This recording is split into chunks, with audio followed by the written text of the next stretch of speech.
Bad choices. Wow. Anybody that's on this DVD can never say that they have not made bad choices in their life. And one thing that I've realized that I didn't really understand as a child, that you can make all the bad choices in the world, but you cannot predict what the consequences is going to be. One of the consequences of my choice was prison. You know, and I had to serve 7 years on an 8-year federal prison sentence because of bad choices. And so that affected a lot of things. You know, that took 7 years of my life of being told, I'm a grown man, but being told when to go to bed, when to get up, how many minutes you could talk on the phone. You know, you got to raise your hand to go use the bathroom. And then you had to wear other people's clothes, you know. The clothes that, you know, I'm wearing other people's drawers that have been there before me, because they just be thrown in the laundry, just issue right back to you. But, you know, what can we say? You know, because we made the bad choices, so therefore we had to suffer the consequences. And I tell you, one of the most heart-wrenching things was when my grandmother passed when I was in prison. You know, I loved that woman, and she was there for me.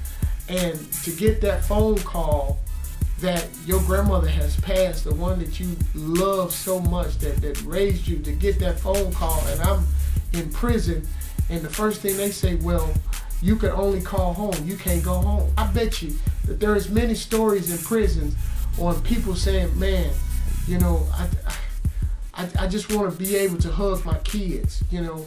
And you call home and you listen to your kids crying and saying, Daddy, where are you? You know, and then you gotta lie. You know, you don't have to lie, but you lie and say, well, you know, Daddy had to go to work.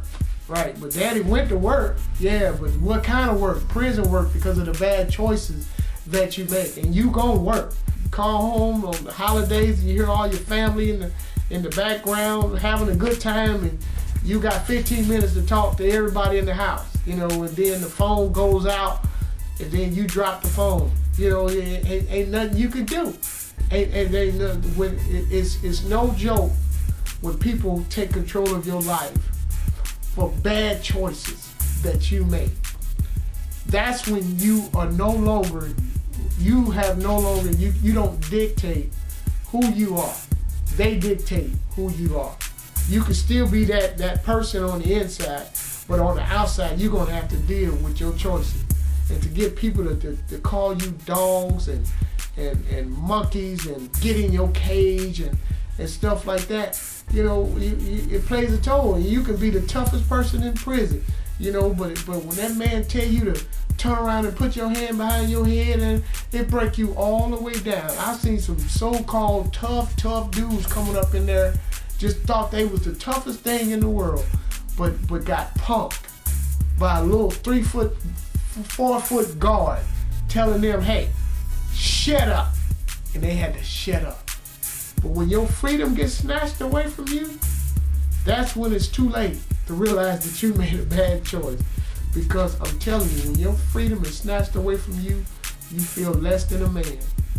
And then it's psychological. I seen some of the toughest dudes just lose their mind because they couldn't handle that prison. When you on the other side of the fence, of the barbed wire fence, looking out at all that freedom out there, and ain't nowhere you can go. Nowhere you can go. And you walking around a circle, a track, thinking about, boy, when I get home, I'm gonna do this and do that. Well, if you make good choices before you do that, then you ain't have to worry about going on the other side of the fence, walking around a circle, talking about what you gonna do when you get out. Do it now. Make good choices.